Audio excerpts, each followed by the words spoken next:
technology that's going to be throwing a lot of folks out of employment. I don't have a whole lot of facts and figures. Maybe I'll mix them in with the video, but I think retail is one of the highest populated job things that go on in this country, and truck driving being another one. And there are other things that are going to be disturbed by this technology that's coming on. Like, for instance, automated trucks are going to kick a lot of drivers out. Automated kiosks are going to take a lot of vendors and potential retail jobs out the mix. And you think about it, a truck driver is like one in 15 population in this country. Retail being high up there also. And just imagine 30% of your workforce driving trucks, or 15% of your workforce driving trucks. So 150 million working age people, and 30 million of them will be like Thanos. Gone. Dust. The job's not going to be there. And what is the response? Are we going to be Luddites? I got a little thing right here to explain what a Luddite is. I was about to say, what was a Luddite? Okay, a Luddite is a person who is opposed to new technology. Historically speaking, it was English weavers, people who made cloth out of cotton and or wool, who destroyed the machinery in order to stop that new technology from coming in. From about 1811 to 1816, they had ongoing feud with their former employers because this machinery basically came in and disturbed a whole class of people who were making good money. So they basically did not want to adopt the new machinery because it kicked them out of employment.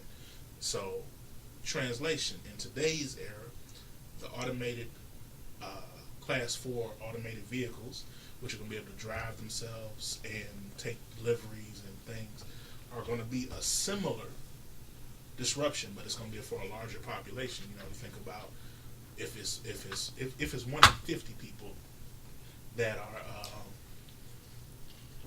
disturbed, not able to work and do what they do, how is that going to affect us? And like, as a black people in this country, we're only 20%, 15% of the population of the country. So just imagine if every black person didn't have a job no more, how would that be? And I'm not saying that it's going to affect us that bad, but it's going to affect a large swath of our population. Hey, who's been to McDonald's lately? Have you seen the kiosk? I want to talk about that. That was my thing. McDonald's has a kiosk now too. And all the self-checkout. Self-checkout. Walmart. Right. Sam Club. Okay, so we just talked about truck drivers. That's 115. If you think about our area, let's say there are 15 McDonald's in the area, right? Yeah. All right. Each one of those McDonald's is going to have an AM shift, a lunch shift, a dinner shift, and possibly an overnight. So that's AM, lunch, dinner, and overnight. That's 4 shifts. Okay, let's say each one of those shifts has, at a minimum, 4 people who are working at the register. That's what they did historically. Okay, now that you have these automated teller machines in there, you might only need 1 or 2. Let's be nice and say 2. So what was potentially a job for 16 people has gone down to a job for 8. That's being generous. How is that going to affect our economy? And this is not the only type of job class that's going to be affected by automation, because we mentioned the truck drivers. There are people who are no longer going to be dentists because, they got robots in China that are doing dental surgery and oral implants and things. You got... Okay. Yeah. Yeah, but it's just something that's going to be useful and good in a minute.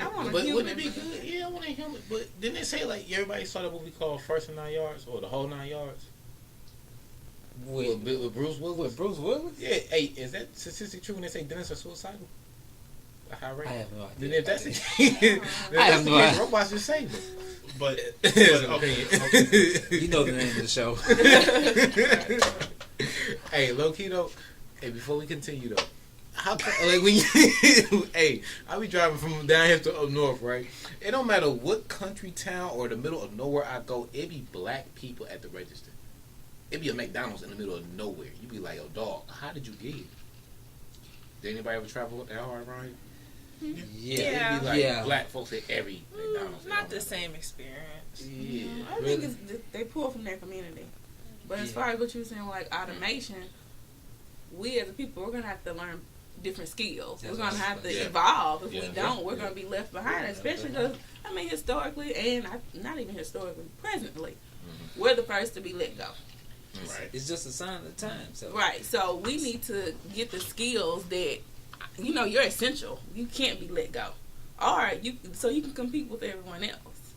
Like, we can't be left behind because we're... I promise you, I had a lady this week. She was not of us, but she was on the phone and she did not know how to use a web browser, and it blew my mind. I was like, really? Well, that's still very common. Like, email, like how to attach something to an email. Yeah, that's very common. Yeah, that's very common. Over a certain age, I can get it, but going back to the whole thought process of. But even our age range, the 30s, you have people who didn't graduate high school. So, you know, a computer course was a basic elective for our go through. And it's, you know, the way of life now. But even right now, in the 30-something crowd, GED or high school dropouts, they are clueless when it comes to computer. You know, all the young ladies that I'm around who are minimum wage often don't have a clue how to use a regular computer outside of their cell phone. That's right. Other than surfing, you know, just getting on websites and going what I'm getting at, Facebook or something. Is if you got a potential disruptive technology that's going to come in and I mean, but it's always always snap it out of existence. It's always been disruptive technology. It's always, you know, with the cotton pickers and the cotton, you know, and the you know, see what I'm saying? It's always been disruptive technology. Like you say, you just gonna have to get you just gonna have to level up. Right. Get the next. You just gonna have to. And like so you said, those that are gonna step up to the level. That's right. And those who are gonna be the fall next by the low wayside. income. Yeah, they're gonna see it as an opportunity. That's right. So, because it is people that's gonna fall by the wayside. Because in every, like in the industrial age and every other age that's came since then, there's always people who gonna go up, who gonna learn this new technology, and there's always people gonna fall by the wayside. I mean, it is what it is. So, but as a whole, like you said though, the truck drivers and the retailers are gonna be affected the most. I mean, you look at a place like McDonald's, you say McDonald's is really the people who run the restaurant is like really. I feel like it's made for like people who young kids, or high school, teenager type deal, you know. So them losing out on their first job is not that hard, but it is people who it's a career for them, and they feed their family off of it. Now those people are going to be in some real trouble. I feel you, and the thing about it is we're not getting a whole picture of the level of disruption that we're actually going to have. What I'm saying is 40 to 60% of the jobs that we have now that we're taking advantage of in the technology that as it's being presented to me and as I understand it, doctors, lawyers, engineers, people who are doing machinery. Like when I was a youngster, tool and die was a job that you could actually have. True. Okay, now you have additive machines that can literally take molten metal and lasers and form a part out of that, just 3D printed, additive. So you don't even have any waste hardly. You know, it puts a fine powder down, hits it with the laser, melts it, puts another layer down, puts it with the laser, melts it. So you don't need a tool and die person anymore. That job is extinct. Okay, so we move on to other things. Have you seen the automated kitchen? No, dog. Okay, so I saw this and it was like a year or so ago. There's 3 different versions that I've seen. robot arms come out, grab the stuff. The chef teaches us how to cook it, and it prepares the food for you, and it follows the steps as a person would do as it's been trained, and it cooks the food for you. Okay, that's one level.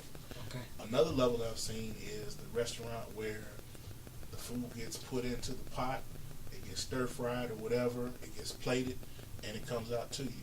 And the other one I saw was I'm trying to remember what it's called.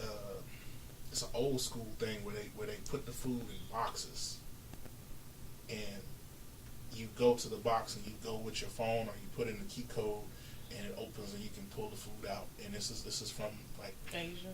Not Asia, but it's an old school thing from when cities and Oh yeah, like the cafeteria thing. right.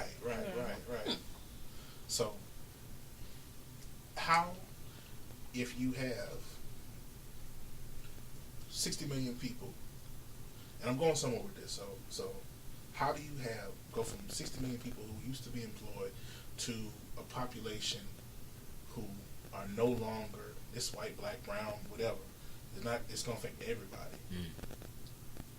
You know, one of the things that I was thinking about was the cashless society and fraud. Okay, you're not going to have cash to worry about or paper currency to worry about, but how are you going to get your credits to survive if the thing that you did no longer exists? I mean, that's a kind of a hard question to answer, but like she said, you're just gonna have to, like I said, level up to the next level. You're just gonna have to get educated, and whatever new technology is out, you're just gonna have to level up, or not, you're gonna fall by the wayside. I mean, you saying like, and I understand you saying that tooling died, but okay, they went to something else. It's always something else you can get into. You're saying like dentistry, okay, I'm just saying or being the a chef. scale of people that you need to do a job, like you mentioned, cotton picking. Yeah. Okay, machine came out, was able to go across the field, pick the cotton. Yeah. It's funny we talking about this. All right. But it was the first thing that, I mean, here, like it was cotton pickers, and that was their job, and the sharecroppers who that's how they made their living, that's how they took care of their family. And when the machine came in, it took so many jobs from them, so they had to find another way. The automotive industry came up, and that's where they went from there to the automotive industry. It's always going to be something that you can go to. If you still stay in the same lane, you're going to be stuck in the same place. You always need to go to the next level. So yeah, these people who pick cotton, and the cotton machine came out, like I said, it was another lane for them to go to. Ones that didn't want to go and didn't want to convert, or whatever you want to call it, they got left by the wayside. Now they're in a bad situation, but like I said, I mean, it's just what it is, man. It's just technology. Technology is gonna grow every year, and every 5 to 10 years, it's gonna be something else.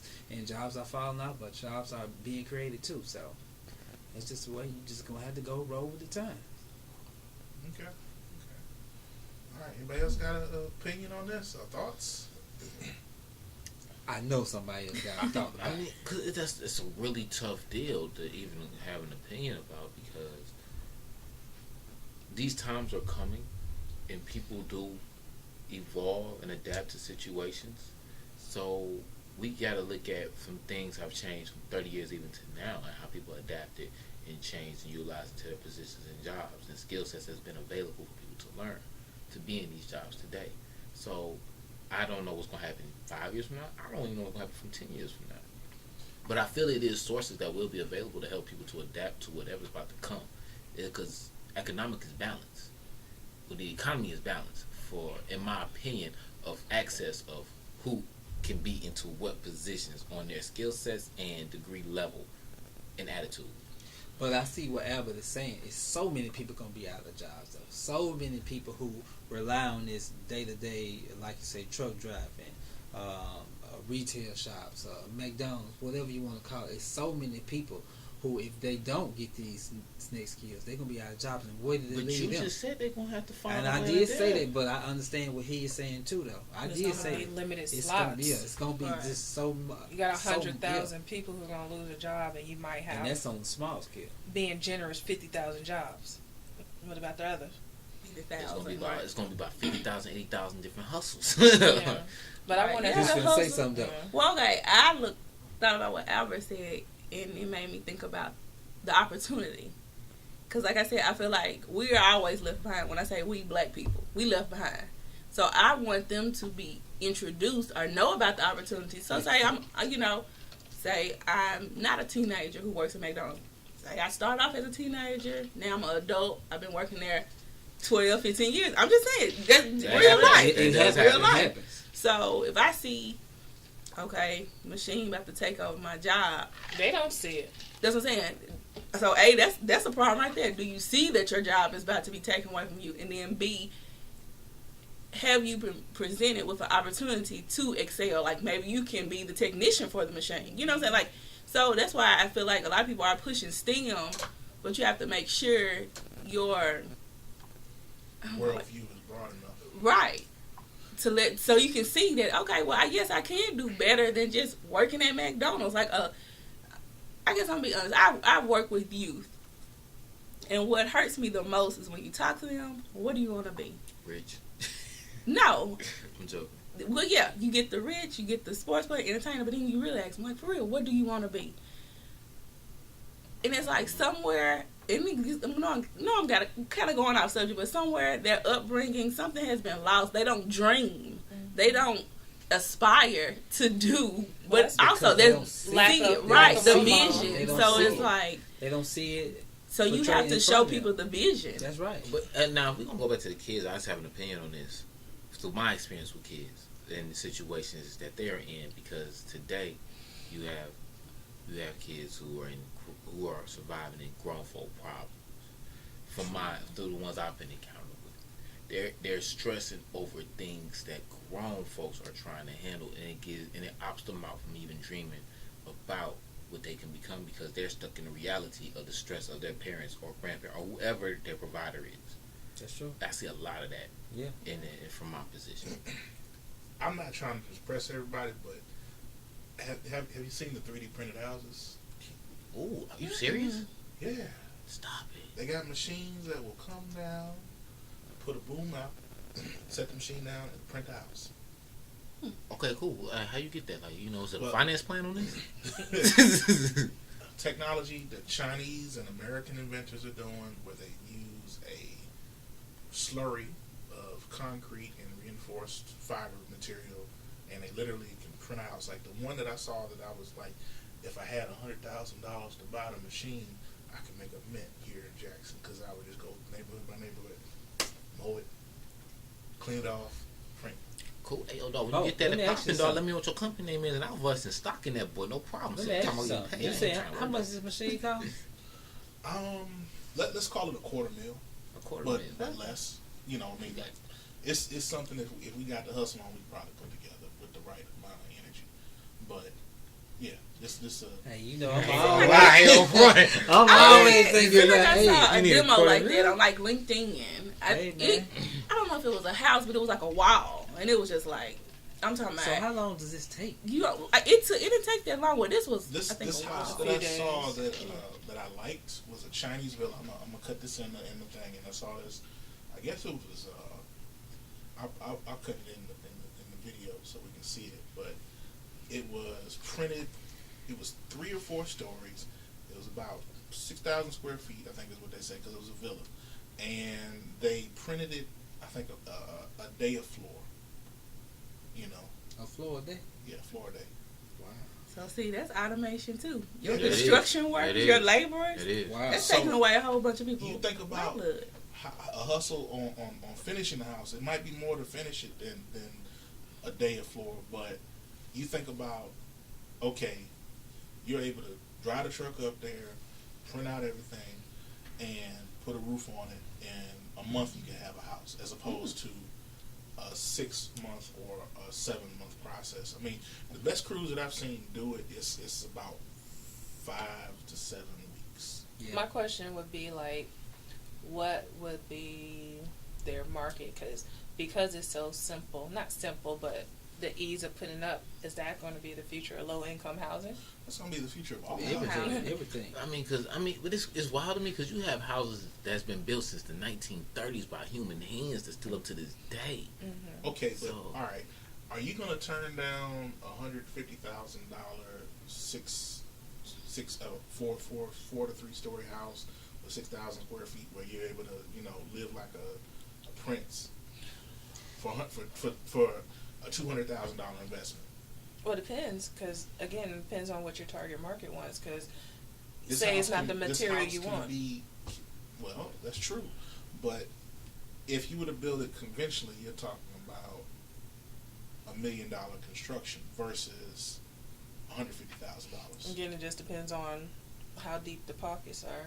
Because I'm just like, saying, you want a you're brick, talking about the convenience. You can clap it however you want. Brick is just a right. The cost is long as going to be cut tremendously, because I mean, you don't have to pay no labor. right. But my whole thing is with that is like you're saying, this wall comes up. What about the installation and all that, the cable runs, all that, You still gonna have all this. So you telling me it's doing all this when it's no, I'm not saying that. So, but somebody gonna have to come back in and do this, right? Potentially, you could do it while it's being built. but is that done But by see, a that person means or you a have to robot? have human hands, so it still be somebody. You think about modular construction with wires that are going into self-clamping, self-binding clips.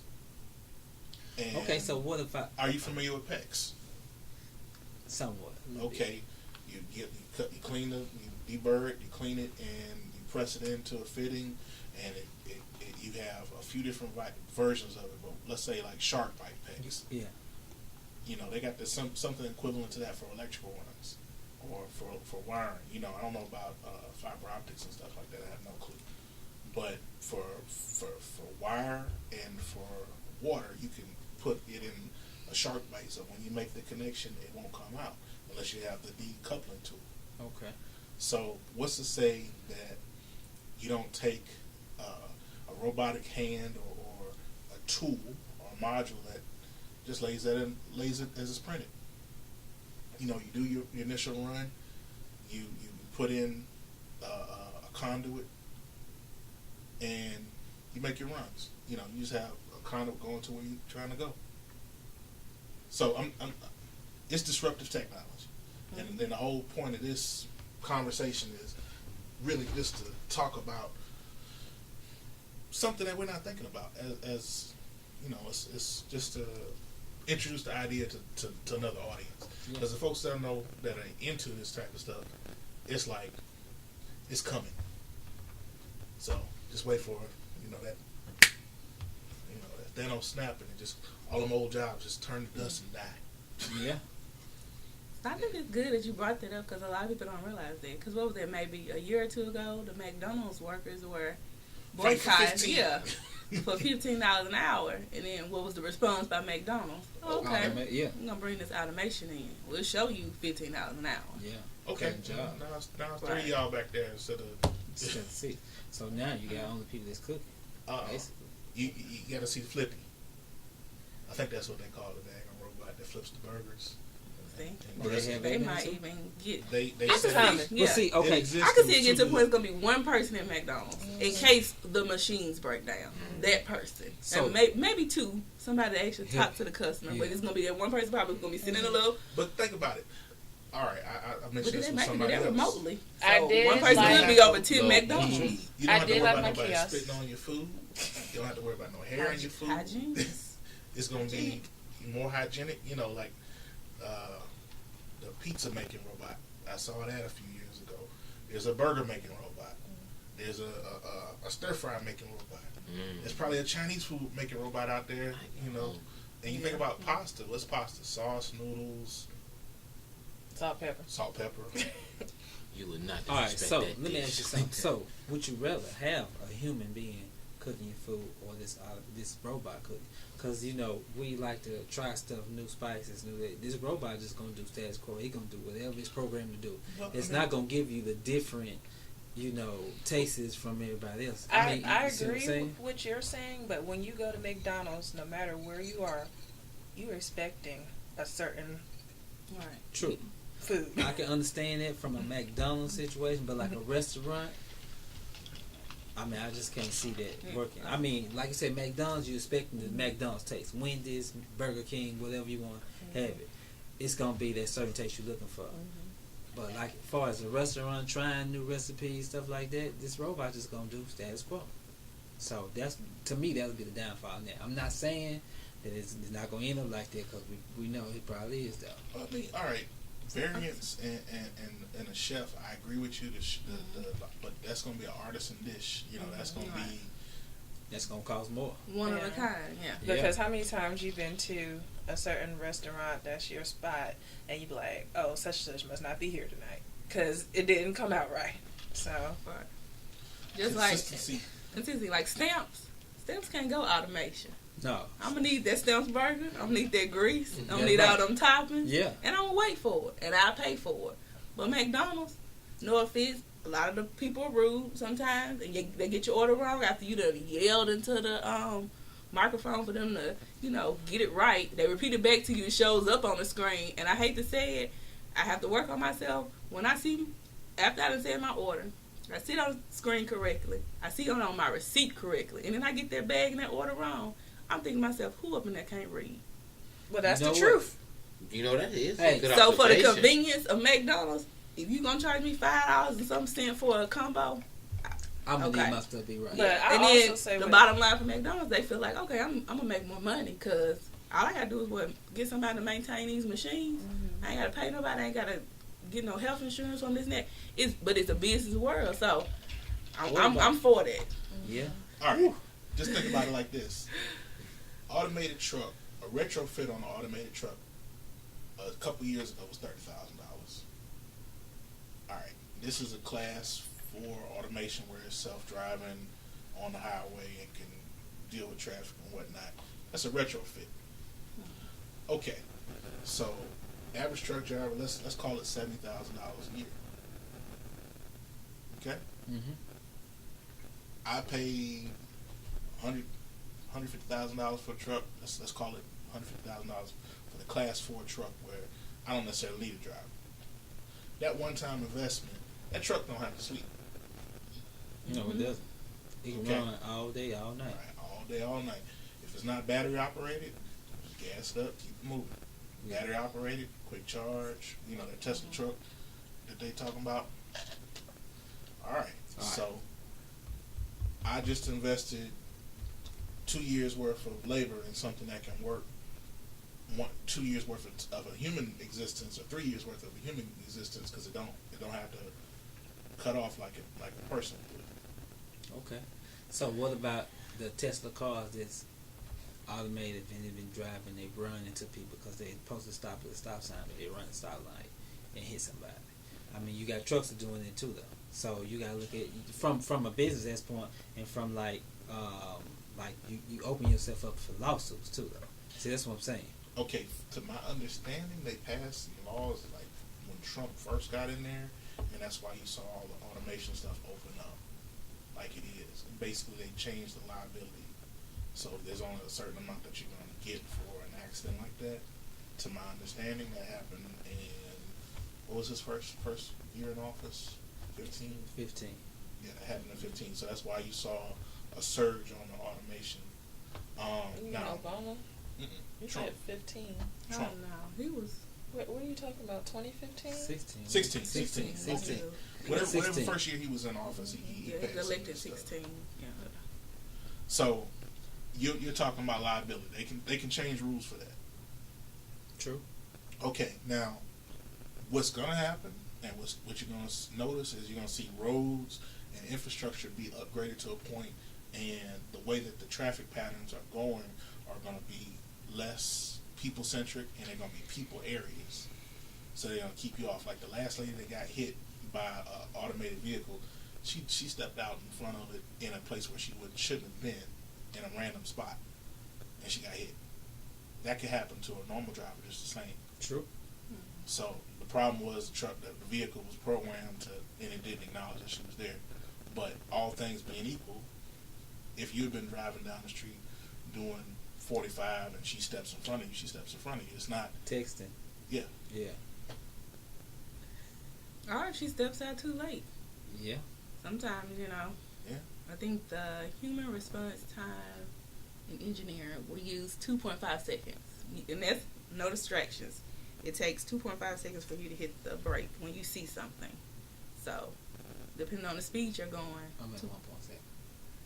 Oh, okay. At 1.2, what you talking about? I got That's you what y'all beat, say. bro. Y'all come at 2.5, Whatever. 3 seconds. Man, we ain't listen to your statistics. We know what Okay, we young do. people, don't forget about these 65-year-olds and Right. 85-year-olds You can't that's really still on the see road. if So it's this dark is an at average. night. They ain't Yeah. giving them no excuse. They Yes. be out here too with that. You know, inclement weather, I think the automation industry, because they don't want to keep getting sued, Oh no, they're gonna change the laws. they're going to change the laws, but I think also they're going to up their safety. You know, it's kind of like, I You know what I'm think honestly that the infrastructure is going to change to the point where it's going to be human areas, it's going to be automated areas, and you're going to see like city design change where you're going to see a whole lot less parking, and you're going to have automated everything to get to that point. Because like I forget, was it Daimler or was it Chevy or Ford that was saying they were going to do away with steering wheels in their vehicle? That's class 4 automation. That's like you get in, you talk to the car, and say, "Hey, drop me off over here." Man, that would be, and you would think that would be great, man, because man, I could do a lot in the car. Right for a couple hours. Think about the cost of owning a vehicle, though. How much time do you spend in the vehicle that you own? So, if you think about that, how many hours of the day is your vehicle not utilized? majority of the day, probably. I mean, unless maybe your job, if you're a truck driver, or you do deliveries, or you travel 24/7, then you are just driving. But like if you're like a person who 10-15 commute to work, you Your car is just sitting there. Yeah, sitting there for the most So of the day. all right, you get into go ahead. Talk to us. Right. Go ahead. Say it out loud. I was just, you gotta say it first. What you laughing about? I already The said work it, you man. can put into a car. Oh, yeah. Without need to be behind the steering wheel. I got you. You're right. If my baby driving, I'll reciprocate.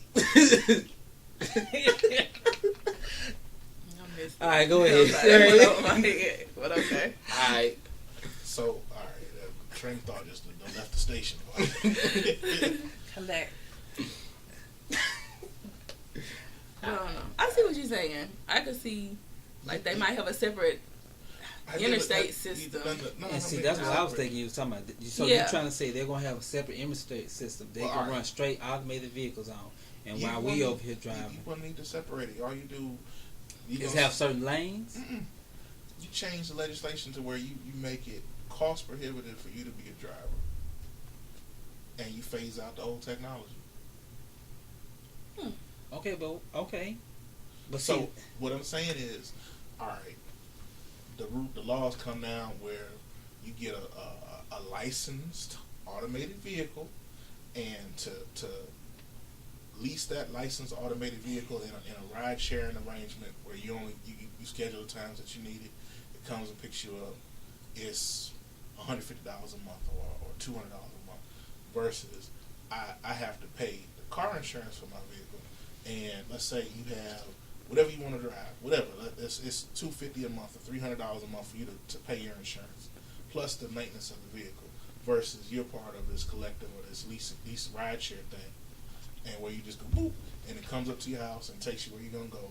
I see holes in that though. Yeah, I do too. I see a lot of holes in that. I'm gonna let you go on with your I was holes gonna say, first. okay, if I had some kids, That's right. hell no. That's my first thing. Like, caps, hell no. Like, my kids are not. You finna But be riding with nobody right, else. but I know that I know people who use like a Uber for their kids to be picked up from school. And I understand that. Well, But for I me, like, I'm gonna need to. If I feel like going to pick up my kids, I'm going to pick them up. Like, That's what I'm saying. not put them in. I mean, come on now. Car. This is go layman's term. I'm going out on a date. I'm just trying to be with my old lady. You think I want to ride share with somebody else? No, you have different tiers that you're gonna be at. It's like saying. So you saying you pay more for what type of situation you want to be in. Right. So if I want my kids to go ride to their grandparents' house, I'm paying for them to get in an automated vehicle by itself, extra. So ride share will be different. It'll be a different pricing for everything. Uber before, right? Never. Okay. Yeah, okay. I have. All right, You so- can share them. You can go to Uber share or whatever, Mm-hmm. and it's at one price point. Okay. You can get the Uber by yourself. It's at another price point. Mm-hmm. You can get the Uber XL and get the slightly bigger vehicle or the premium experience. It's at another price point. So think about like you go to Hertz or Enterprise or someplace. You go there, you get the bucket. You know, that's right. Micro economy. $49. All right, you go there. You Weekend get special. You get the nice entry level car. You go there, you get the muscle car. You go there, you get the truck. It's a different fee for each one of them. It's not a flat fee for that. True. So you say, all right, I don't want to ride with nobody. I'm gonna get this ride from point A to point B. When I was in DC, we paid like $20 to go 30 miles or something like that, or 15 miles, and in comparison to a taxi, it would have been a $50 or $100 ride. Mm-hmm. And it was me by myself, and I could have shared it with somebody if I found somebody going on that route and cut the price even cheaper. So I'm able to go where I want to go for a marginal amount that's cheaper than me renting a vehicle in that market. Now, what I'm saying is, if you get more of these vehicles, the price is probably going to go down. You know, and you think about like an electric car where you have to bring it to a fast charger. Okay, that ride might be 25 cents a mile, 15 cents a mile. So why would I pay whatever it works out to be like $1 a mile or $2 a mile to own a vehicle if I can just pay that pennies on the dollar and get where I'm going and be out a whole lot less? And then for like everyday things that I know I want to schedule and I don't really care if I'm with somebody else, I might have a group of people that we can get to know each other and enjoy the conversation, enjoy the ride, you know, get on a regular schedule and get where you're going. Yeah, I mean, like you said, and that's cool for going to work. But like I said, I still see a lot of holes in it. It's cool going to work and traveling out of town, but for me personally, day to day, I need my own car though. I think it's a convenience thing.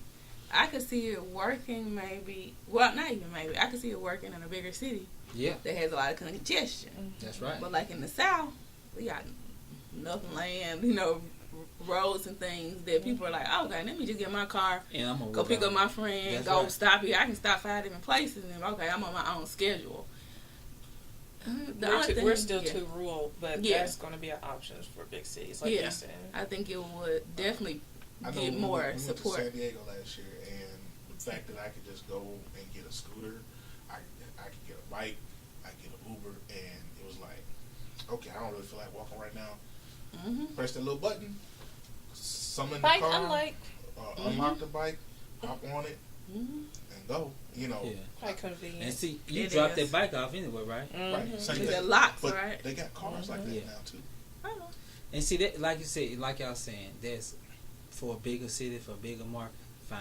Here, we're not there yet. We're not there yet. And like even with the electric cars, I mean, how many places do we have to charge electric cars? I don't know, two. Right at the outlet and at the Whole Foods store. Yeah, that's I only knew one, so I only knew Whole Foods. Okay. At the outlet and Whole Foods store. So to me, the market for like a Tesla or something, we're not ready for that yet. I mean, yeah, it's a couple of Teslas around here, but I'm gonna put it in that it's coming category. I think it.